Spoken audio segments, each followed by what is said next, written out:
আমার নাম মনোজ বিশ্বাস। আমি ভারত স্বাধীন হওয়ার আগে জন্মগ্রহণ করেছিলাম এক ছোট শহর পশ্চিমবঙ্গে, হাওড়া।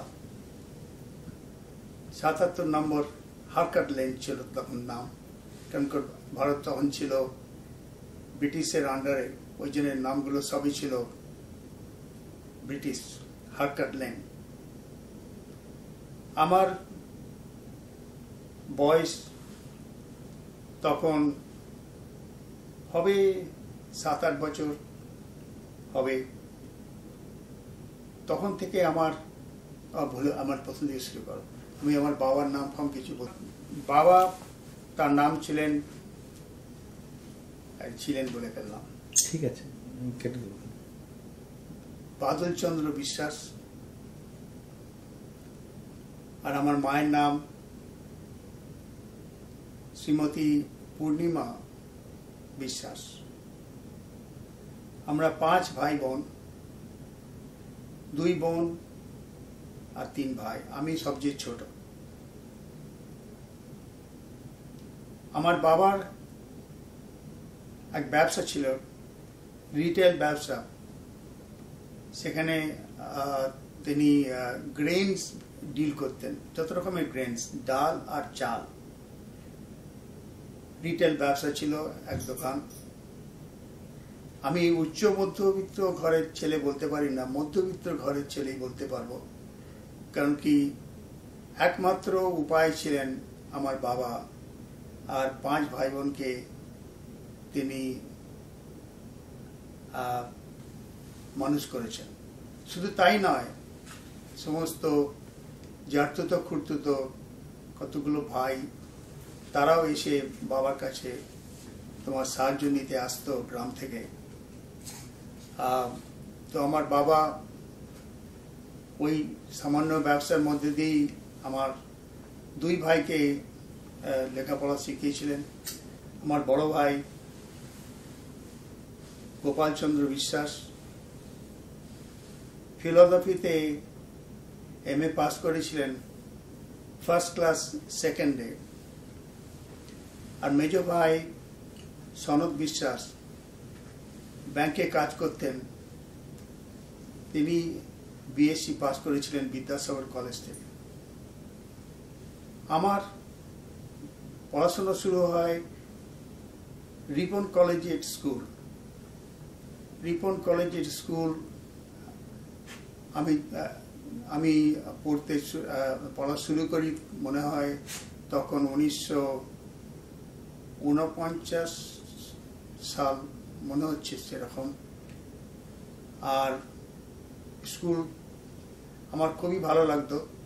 স্কুল থেকে বাড়ি ফিরতাম, বাড়ি ফিরেই আবার স্কুলে যেতাম। স্কুলের মধ্যে একটা খেলার মাঠ ছিল, সেখানে গিয়ে সময় কাটাতাম। আবার বাড়ি ফেরত এসে সন্ধ্যেবেলায় পড়াশোনা করতাম। ওই স্কুলে থাকাকালীন যখন ক্লাস 4-এ পড়ি, তখন থেকেই আমার একটা গানের অনেক ঝোঁক ছিল। আর গুনগুনিয়ে গান শুনলেই আমার বাবা বলতো, কে গাছে গান, এখন পড়াশোনা করার সময়, পড়াশোনা করো, গান গাইলে খেতে পাবে না। তো ওই রকম লুকিয়ে লুকিয়ে গুনগুনিয়ে গান করতাম, আর পড়াশোনায় খুব মনোযোগ দিয়ে করতাম পড়াশোনা। আর স্কুল ফাইনাল পাস করলাম তখন 1958 সালে, প্রথম ডিভিশনে পাস করলাম। তো আমার মাস্টারমশাই বললেন যে তুমি কি করবে। তা আমি মাস্টারমশাই রামানন্দ চট্টোপাধ্যায়, তিনি ওই স্কুলের মধ্যেই থাকতেন, তাদেরই স্কুল ছিল। আর আমি বললাম রামবাবুকে যে আমি প্রফেসর হতে খুবই আমার ইচ্ছে, আমি লেকচার দিতে, কলেজের লেকচার দেবো, এইটাই আমার খুব ইচ্ছা ছিল।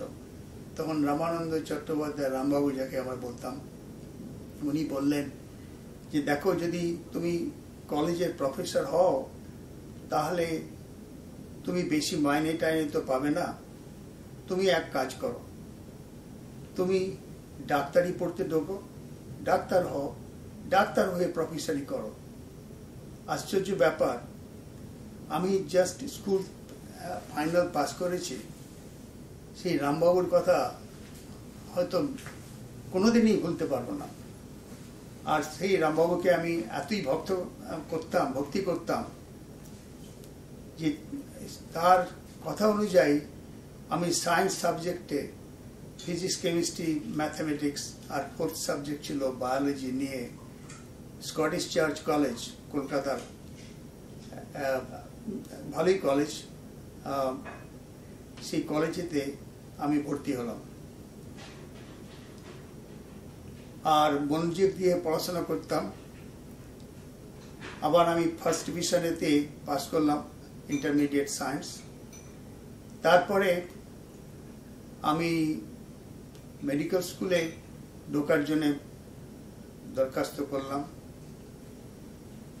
খুবই কম্পিটিশন ছিল মেডিকেল স্কুলে ঢোকার সেই সময়, কিন্তু ভাগ্যবশত আমি সুযোগ পেলাম আর.জি. কর মেডিকেল কলেজে পড়ার জন্যে। 5 বছরের কোর্স। খুবই উৎসাহ নিয়ে আমার মনে আছে ডাক্তারি পড়তে গেলাম। তো সেই ডাক্তারি পড়তে গিয়ে কিছুটা সেটব্যাক হয়েছিল প্রথম জীবনে, এখনো মনে আছে। অ্যানাটমি 2 বছর ধরে পড়ানো হতো। অ্যানাটমি যখন ডিসেকশন শুরু হলো তখন আমার কিছু ভয় ঢুকেছিল যে এইসব মরা কি করে কাটবো, কি করে ডিসেকশন করব। তারপরে একটা ওই মরার মধ্যে হাতের টাটুতে কি তার প্রথম নাম তা মনে নেই, কিন্তু শেষ নামটা এখনো মনে আছে, বিশ্বাস। দেখে এতই মন খারাপ হয়ে গেল। তখন মাকে এসে বললাম যে আমার মন ভেঙে পড়েছে, আমি আর কি করে আমি ডাক্তারি পড়বো, কিছুই ভেবে পাচ্ছি না। আমার ভীষণ মন খারাপ, কারণ কি টাটুতে দেখলাম ওই মরার হাতে লেখা রয়েছে বিশ্বাস। তো মা যেরকম হয় তো বললে ঠিক আছে বাবা, তুমি তাহলে মনীন্দ্র কলেজেতে বিএসসি অনার্স নিয়ে পড়ো। তো আমার বড় ভাই বলল, সে কি, তুমি এত কাঠখড় পড়িয়ে মেডিকেল স্কুলে চান্স পেলে, আর তুমি এখন মনীন্দ্রনাথ কলেজেতে বিএসসি অনার্স পড়বে, তার কোনো ভবিষ্যৎ নেই। তুমি মরা কাটতে ভয় লাগছে, তো আমি তোমার সঙ্গে পাশে বসে থাকবো আর তুমি মরা কাটো। তো সেটা সেই উৎসাহ, সেই নির্দেশে আবার উদ্দীপনাটা আবার ফেরত পেলাম। আর খুবই মনোযোগ দিয়ে পড়াশোনা করতাম। এমনকি ওই অ্যানাটমিতেই আমার স্থান ছিল অনেক উঁচুতে ক্লাসেতে। সেই অ্যানাটমি এখনো পর্যন্ত আমি এনজয় করি, এখনো পর্যন্ত আমি মজা করি। আমার সমস্ত বয়স্ক যে সমস্ত ডাক্তাররা, তাদেরকে আমি অ্যানাটমির প্রশ্ন করি, যে দেখি যে তাদের কিরকম জ্ঞান অ্যানাটমিতে। সেই অ্যানাটমি আমার খুবই ভালো লাগতো। ফার্স্ট MBBS পাস করলাম, তারপরে ক্লিনিক্যাল কোর্সে ফাইনাল MBBS কোর্স 3 বছর শুরু হলো। আর সেখানেও আমার ওই সর্বদাই ভয় হতো যে কোনোদিন যেন ফেল না করি, তাহলে আবার 6 মাস পেছিয়ে পড়বো। ওই জন্যে খুবই মনোযোগ দিয়ে পড়াশোনা করতাম। আর সবসময় আমি বাড়ি থেকে যাতায়াত করতাম, হাওড়া থেকে। আমি বাসে করে যেতাম হাওড়া স্টেশন থেকে যেতাম আর.জি. কর। লাগতো 45 মিনিট সময়। মা দিত আমাকে 1.5 টাকা, 1 টাকা 50 পয়সা ওই বাস ভাড়া আর লাঞ্চ খাওয়ার জন্যে। আর যখন কলেজে পড়তাম তখন আমার ক্রিকেটের দিকে খুব ঝোঁক ছিল। আশ্চর্য বলুন আর যাই বলুন, আমি আর.জি. করের টিমেতে ক্রিকেট খেলেছি। আর আমি অফ স্পিনার ছিলাম। আর আমার বেস্ট পারফরমেন্স এখনো মনে আছে, 1 ওভারে আমি 3টে উইকেট নিয়েছিলাম। সেটা হচ্ছে আমার best performance. Slow off spin bowler ছিলাম। যাই হোক, দিন কেটে গেছে। ফিজিওলজি, প্যাথোলজি, মেডিসিন, সার্জারি সব কিছু একের পর এক, দিনের পর দিন। এমনও হয়েছে যে পরীক্ষায় ফেলের ভয়তে 16 ঘন্টা একসঙ্গে পড়ে একটানা পড়েছি, যাতে করে ফেল যাতে করে না হয়। সময় মতো আমি পরীক্ষায় সব পাস করেছিলাম। আর 1965 সালে পাস করি ডাক্তারি, কিন্তু 6 মাস আমাদের প্রি রেজিস্ট্রেশন ক্লিনিক্যাল অ্যাসিস্ট্যান্ট তখন করতে হতো, তারপরে হাতে পেতাম সার্টিফিকেট। তো সার্টিফিকেটটা ওই মার্চ মাসে 1966-এ দেওয়া হয়। সেই কারণেতে বিশেষ করে আমি বলতে চাই আমার এই লেখাপড়ার বিষয়ে, যখন আমি স্কুলে পড়তাম, স্কুল পাস করেছি, তখন আমার মাইনে ছিল যে স্কুলে দিতে হতো 5 টাকা। ক্লাস 10-এ যখন পড়ি তখন 5 টাকা। স্কটিশ চার্চ কলেজে পড়লাম, মিশনারি কলেজ, খুব হাই স্ট্যান্ডার্ড ছিল, তখন আমার মাইনে ছিল 18 টাকা মাসে। যখন আরজি করে ভর্তি হলাম, আশ্চর্যের কথা যে তখন আমার মাসিক মাইনে ছিল, টিউশন ছিল 18 টাকা মাসে। 18 টাকা মাসে টিউশন ফিস মেডিকেল স্কুলে। এটা আশ্চর্যের ব্যাপার।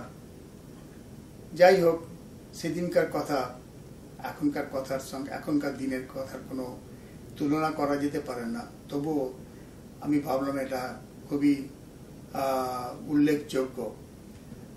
ডাক্তারি পাস করার পরে আমি চিত্তরঞ্জন সেবা সদনেতে অবস্টেট্রিক্স গাইনোকোলজিতে রেসিডেন্সি করতে গিয়েছিলাম।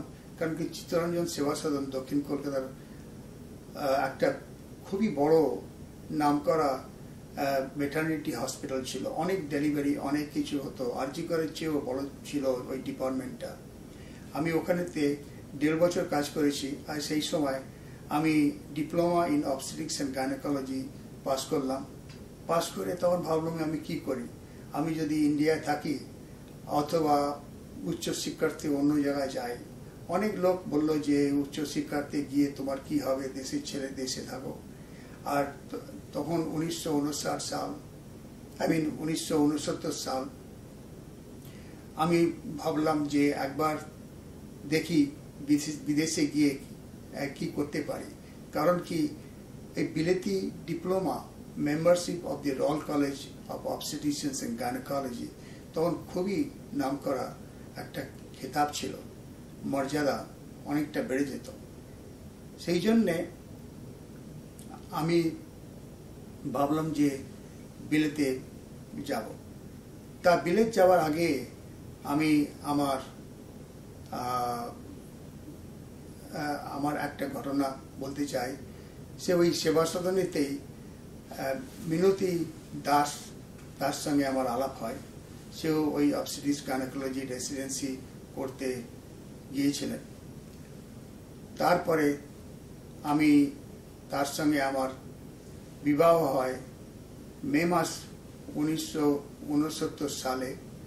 আর আমি 1969 সালের আগস্ট মাসে আমি বিলেত যাওয়ার সবকিছু ঠিক করলাম। সেও একটা বিরাট ব্যাপার। আমার একটা গ্যারান্টার দরকার ছিল, তা নাহলে আমাকে ওই জব ভাউচার বলে একটা ভাউচার দিত, যাতে করে আমি দেশে ওই বিলেতে গিয়ে পৌঁছতে পারবো।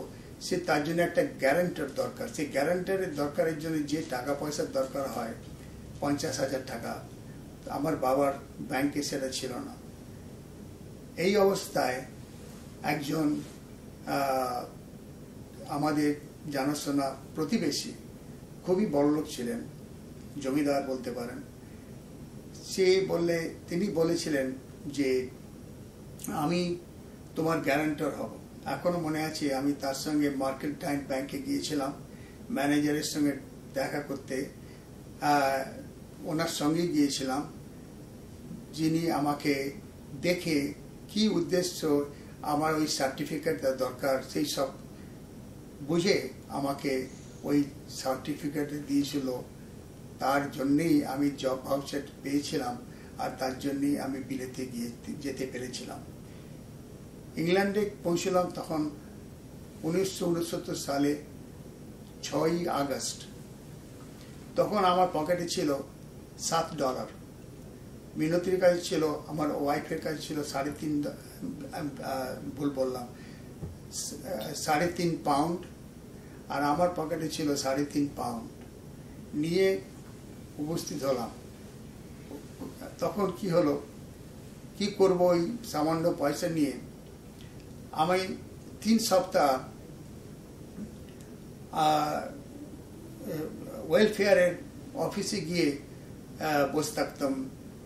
ওখানে দিত আমাকে সপ্তাহে 7 পাউন্ড, আর মিনতিকে দিত 7 পাউন্ড সপ্তাহে।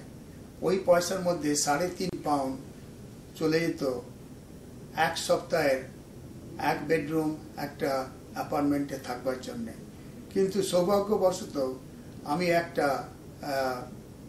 রেসিডেন্সি, যেটাকে বলে লোকাম টেম্পোরারি, সেটাও আবার অর্থোপেডিক্সের একটা নর্থ ওয়েলসের একটা হসপিটাল থেকে আমাকে ডেকেছিল। তো সেখানে গিয়ে আমি অর্থোপেডিক্স তো কিছু জানি না, কিন্তু তবুও গেলাম। আমাকে কিছু না কিছু একটা রেফারেন্স দরকার হয় তখনকার দিনে, এখনো দরকার হয়। তো সেখানে আমি ওই 80 পাউন্ড মাসে স্টাইপেন্ড বলুন, ওই অর্থোপেডিকে কাজ করেছিলাম। সেই অর্থোপেডিক কাজ করার সময় সৌভাগ্যবশত আমি এক ওবিজিওয়াইন রেসিডেন্সিতে চান্স পেলাম। সেটা হলো হাডার্সফিল্ড, ইয়র্কশায়ারেতে। সেখানেতে আমি কাজ করলাম 3 বছর। ওটা কন্ট্রাক্ট ছিল এভরি 6 মাস রিনিউয়েবল। কিন্তু যে কোনো কারণেই হোক না কেন, ওই ইংলিশ কনসালটেন্ট, ওনাদের চোখে আমি ওনাদের ভালো চোখেই ছিলাম। তাই জন্যে এই 6 মাস অন্তর অন্তর আমার কন্ট্রাক্টটা রিনিউ কর। আর আমি যে ট্রেনিংয়ের দরকার to appear for royal college membership exam, ওইটা আমি অ্যাকুমুলেট করছিলাম সেই সময়। 3 বছর মধ্যে আমি 1972 সালে আমি royal College of obstetrician gynaecology পরীক্ষাতে পাস করলাম। খুবই আনন্দের কথা। আমার এখনো মনে আছে, যখন আমি আমার বাড়িতে হাওড়াতে জানালো, সাবজেক্ট যেটাতে আমার ভালো লেগেছিল সেটা হচ্ছে, আমার বড় ভাই লিখে পাঠালেন যে তুমি পাস করেছো পরীক্ষায়। সেটা যেন মনে হলো যেন, সেই আনন্দটা মনে হলো যেন আমি পাস করেছি।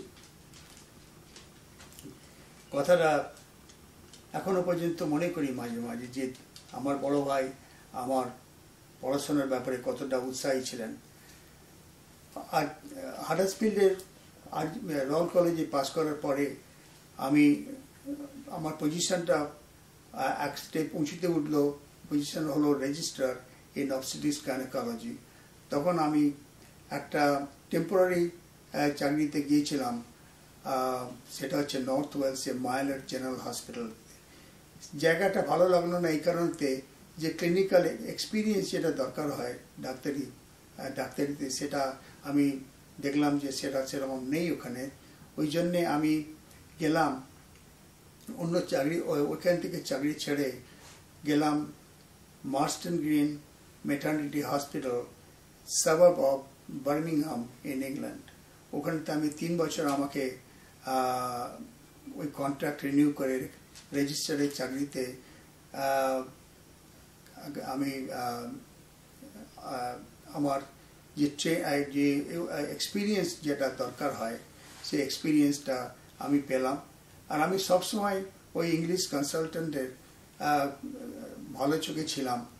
এমনকি ওই সিনিয়র কনসালটেন্টের বাড়িতে আমি মাঝে মাঝে যেতাম আফটারনুন টিতে, আর মাঝে মাঝে ওনার সঙ্গে একটা বল আর একটা ব্যাট নিয়ে আমরা ক্রিকেট খেলতাম। আর ওনার একটা ইয়েলো ল্যাব ছিল, তার নাম ছিল থান্ডার। সেই থান্ডার বলটা রিট্রিভ করে ফেরত দিয়ে আসতো। সেই সেইভাবে কেটে গেল আমার ইংল্যান্ডেতে যে যে ট্রেনিং এর যে দরকার হয় two get to that step where I could be a consultant. সেই কনসালটেন্টের চাকরিতে ভীষণই কম্পিটিশন ছিল, এমনকি যদি একটা পোস্টের জন্য যদি 10টা সিলেক্ট করা হয় ক্যান্ডিডেটকে ইন্টারভিউয়ের জন্য, আমার যিনি কনসালটেন্ট ছিলেন তিনি বললেন, দেখো মনোজ, তোমার চান্স খুবই অল্প, কারণ কি তোমার স্কোর হাই থাকলেও ইংলিশ ব্যান্ডের প্রথম প্রায়োরিটি থাকবে, তারপরে থাকবে স্কটিশম্যান, স্কটম্যান, তারপরে ওয়েলসম্যান। তো তোমার কোনো কনসালটেন্ট হওয়ার চান্স তেমন কিছু নেই। তোমাকে আমি তোমার হয়ে আমি লিখব, তুমি কানাডাতে যাও, আমি চাই তুমি কানাডাতে যাও। তো একটা আশ্চর্য ব্যাপার, আমি একটা চাকরি পেলাম ইউনিভার্সিটি অফ স্যাসকাচুয়ান থেকে। কিন্তু স্যাসকাচুয়ানে আমাকে যে চাকরি দিল সে বললে যে এখানে এতই ঠান্ডা, তুমি ইংল্যান্ড থেকে আসবে, তোমার 3 বছর লাগবে to get acclimatized to the weather over there. তো সেই ভয়তে সেই চাকরি আর নিলাম না। আর আমি আমেরিকাতে আসবার জন্য চাকরির আমি অ্যাপ্লাই করতে থাকলাম। সেটাও একটা অতি সৌভাগ্যের ব্যাপার। একদিন সকালেতে একটা চিঠি পেলাম, সেই চিঠিতে হলো কি যে আমাকে একটা ক্লিনিক্যাল অ্যাসিস্ট্যান্ট রাটগার্স মেডিকেল স্কুলেতে চাকরি। তো সেটাকে প্রথমে বিশ্বাস করতে পারলাম যে এটাকে আমি সত্যি ঠিক পড়ছি। তো সেটা সত্যি ছিল। আর্নেস্ট উইলিয়াম পেজ বলে এক ওয়ার্ল্ড ফেমাস অবস্টেট্রিশিয়ান গাইনোকোলজিস্ট স্যান ফ্রান্সিসকোতে তিনি থাকতেন। তিনি আমাকে কিভাবে যে কাজটা দিয়েছিলেন আমি এখনো পর্যন্ত বসে বসে ভাবি যে কিরকম আমার সৌভাগ্য। আমাকে রেসিডেন্সি ওই জন্য এখানে এসে করতে হয়নি। ওই ক্লিনিক্যাল অ্যাসিস্ট্যান্টের চাকরি 1 বছর রাটগার্স ইউনিভার্সিটিতে করার পরে আমি মায়ামি ইউনিভার্সিটিতে, ওখানেতে স্কটিশম্যান ছিল Alan MacLeod, Ewan Gordon Robertson ছিল ইংলিশম্যান। ওনারা বললেন যে তুমি এখানে চলে এসো, তুমি ফেলোশিপ করো to expand your knowledge in high risk obstetrics. সেই জন্য আমি গেলাম মায়ামিতে ওই ফেলোশিপ করতে। 2 বছর বাদে আমার চাকরি পাওয়ার, ওখানে থাকার সুযোগ হওয়া সত্ত্বেও আমি ভেবে দেখলাম যে সেখানে আমি বেশি কিছু ভালো কাজ করতে পারবো না, কারণ কি 70-80% লোক যারা রোগী তারা স্প্যানিশ স্পিকিং, আর আমার স্প্যানিশ ল্যাঙ্গুয়েজে সেরকম করার সময় ছিল না। তখন এই টুলেন মেডিকেল স্কুলের একই অ্যালুমনাই ওখানে ডক্টর ডিসেনজো বললে তুমি টুলেন মেডিকেল স্কুলে যাও, তার স্ট্যান্ডিং তোমার অনেক উঁচুতে 15th clinical medical school in the country at that time. আমি আবার বলবো সৌভাগ্যবশত আমি একটা চিঠি ছাড়লাম মার্টিন পার্নল, তিনি তখন চেয়ারম্যান ছিলেন। আমি বললে যে তুমি মার্টিন পার্নল, ডক্টর পার্নল বললেন যে তুমি ফোনে বললেন তুমি এখানে এসো, 2-3 দিন সময় কাটাও, আমার সঙ্গে দেখা করো। তা আমি ইন্টারভিউতে গেলাম। খুব আমাকে উৎসাহের সঙ্গে কমান্ডার্স প্যালেসের নামকরা রেস্টুরেন্টে খাওয়াতে নিয়ে গেলেন, অনেক ঘোরালেন। আর দেখি না তিনি বললেন চাকরি তোমার। সবই ভাবি যে এখন ওই যে কিরকম আমি ভাগ্যবান ছিলাম আমার সারা জীবনে। যেখানেই যাই সেখানেই আমার ভাগ্য কাজ করে। তো আমি সেই 1980 সালে আমি টুলেনেতে অ্যাসিস্ট্যান্ট প্রফেসর হয়ে ঢুকেছিলাম। আর আমার দিন খুবই ভালো, আমার ওই থাকাকালীন খুবই ভালো লেগেছিল, কারণ কি টুলেন মেডিকেল স্কুল আর চ্যারিটি হসপিটাল একটা এমনই জায়গা ছিল, সেখানে বহু এক্সপিরিয়েন্স যেটা দরকার হয় সবসময় খুবই সেটা পেয়েছিলাম।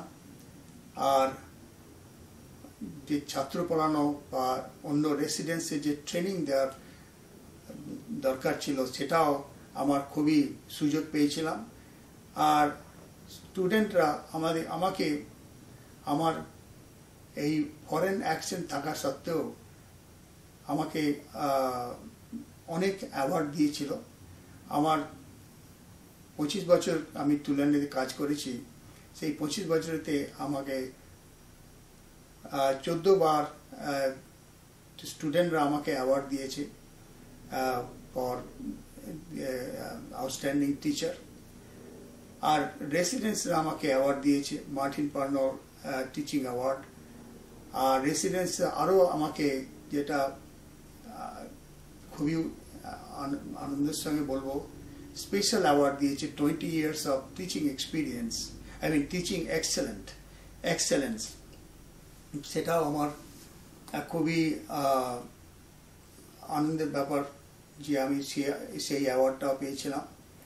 তো আমার বছরের পর বছর ওই জন্যে যে কাজে যাচ্ছি এরকম একটা কিছু মনে হয়নি। মনে হয় যেন কাজে গেলেই আমার দিনটা ভালো কাটবে। ওই সকালবেলায় যেতাম আর সন্ধ্যাবেলা ফেরত আসতাম, ওরই মধ্যে পেশেন্ট দেখা হতো, ডেলিভারি করা হতো, সার্জারি করা হতো, যেরকম একটা কনসালটেন্টের কাজ, ফ্যাকাল্টির কাজ দরকার অ্যাজ পার স্কেজুল। আর যে ডিন ছিলেন, প্রথম ডিনের সঙ্গে তেমন আমার ঘনিষ্ঠতা হয়ে ওঠেনি, কিন্তু সেকেন্ড ডিন গরিগন, তার সঙ্গে এক মজার ব্যাপার, খুবই ঘনিষ্ঠতা হয়েছিল। কারণ কি, তিনি ব্যাসেট হাউন্ড ভীষণভাবেই পছন্দ করতেন। যে 4টে ব্যাসেট হাউন্ড ছিল নিজের, আর আমার ছিল একটা ব্যাসেট হাউন্ড। ওই জন্যে মাঝে মাঝে ব্যাসেট হাউন্ড নিয়ে কথা হতো। বলার উদ্দেশ্য হচ্ছে কি, যে আমার দিনগুলো এমনভাবে কেটেছে যে কোনোদিনই বুঝতে পারিনি যে একটা বিদেশি হসপিটালতে, আমেরিকার হসপিটালতে বাঙালি হয়ে কাজ করছি, সেরকম একটা আড়ষ্টতা কোনোদিনই আসেনি। আর গান বাজনার ব্যাপারেতে তখনও পর্যন্ত এগিয়ে চলতে পারেনি, কারণ কি, যে কোনো সময় ছিল না। কিন্তু ওরই মধ্যে ওই গান নিয়ে আমি একটা কিরকম যেন উৎসাহের মধ্যে পড়ে থাকতাম। আর কমিউনিটিতে গান বাজনা হলে ওইখানেতে আমি চান্স পাওয়ার জন্য খুবই চেষ্টা করতাম। আমার প্রিয় শিল্পী ছিলেন শ্রী শ্যামল কুমার মিত্র।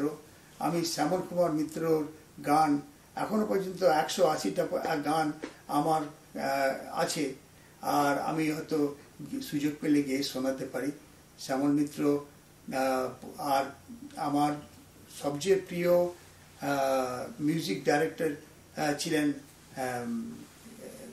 আর ডি বর্মন, যাকে আমি ভগবানের মতন ভাবতাম, যে কি করে ইনি এমনই সুর গানে দেন যে সুর যেন মনে হয় যেন আমাকে অন্য এক জগতে নিয়ে চলে যায়, এরকমই মনে হতো।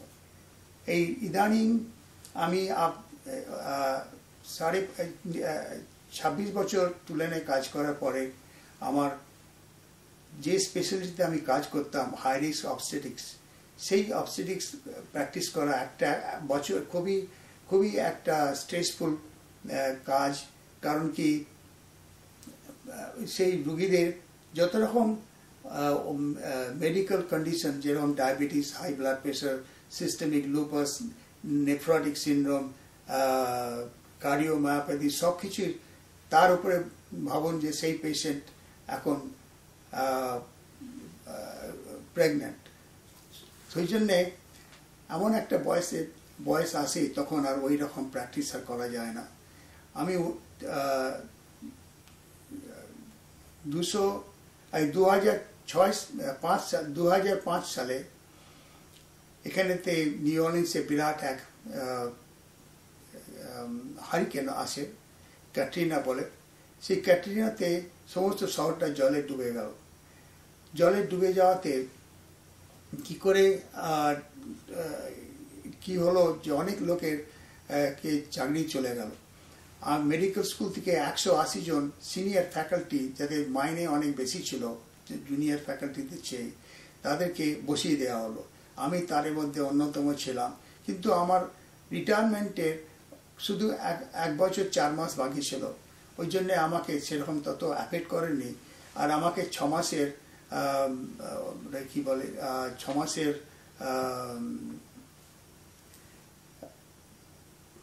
মাসের মাইনে আর বেনিফিটস সমস্ত কিছু অ্যাডভান্স দিয়েছিল। সো আমি আমার চাকরি তুলনে শেষ হয়ে যায়। আমি বছর 3 বাড়িতে বসেছিলাম, কিন্তু সেই বছর 3 বছর মধ্যে বড়ই খারাপ লাগতো। তাই আমি ইচ্ছে করে গাইনোকোলজি ক্লিনিকেতে সপ্তাহে 4 দিন 3-4 ঘন্টার জন্যে আমি চাকরিতে যাই। যেটা বলা হয়নি সেটা হচ্ছে আমার 2 ছেলে, আমি 2 সন্তান। আমার ছেলে হচ্ছে বড়, তার বয়স এখন, তার জন্ম হয়েছিল হাডার্সফিল্ড রয়্যাল ইনফার্মারিতে। সে একজন লয়ার এখন, টুল্যান্ড ল স্কুল থেকে পাস করে। আর আমার মেয়ে, তারও জন্ম হয়েছিল ইংল্যান্ডে, বার্মিংহাম মেটার্নিটি হসপিটালে। সেও লয়ার, ভ্যান্ডারবিল্ট ল স্কুল থেকে। আর সে এক মেডিকেল ডিভাইস মেকিং কোম্পানিতে সিনিয়র লয়ার এখন কাজ করে। তার 2টি কন্যা, একজনের বয়স 4 বছর, 4.5 বছর, আর আরেকজনের বয়স 4 মাস। আমার ছেলে, তার একটা কন্যা, সে তার বয়স এই 2 বছরের কাছাকাছি, 1.5 বছর তার বয়স। আমার নিজস্ব জীবনেতে, বিবাহিত জীবনেতে আমার প্রথম স্ত্রী, তার সঙ্গে আমার বিবাহ বিচ্ছেদ হয় 2001 সালে। আমার দ্বিতীয় স্ত্রী হচ্ছেন আমেরিকান, মরমন। তার জন্ম সল্টলেক সিটিতে। সেই তার সঙ্গেও আমার বিবাহ বিচ্ছেদ হয় বিশেষ কারণে। আমি এখন একা থাকি এক কুকুরের সঙ্গে। সে কুকুরের নাম এলভিস, সেই আমার কোম্পানি। আর গান বাজনা নিয়ে থাকি। গান বাজনাতে যে আমাকে উৎসাহ দিয়েছে, আর বা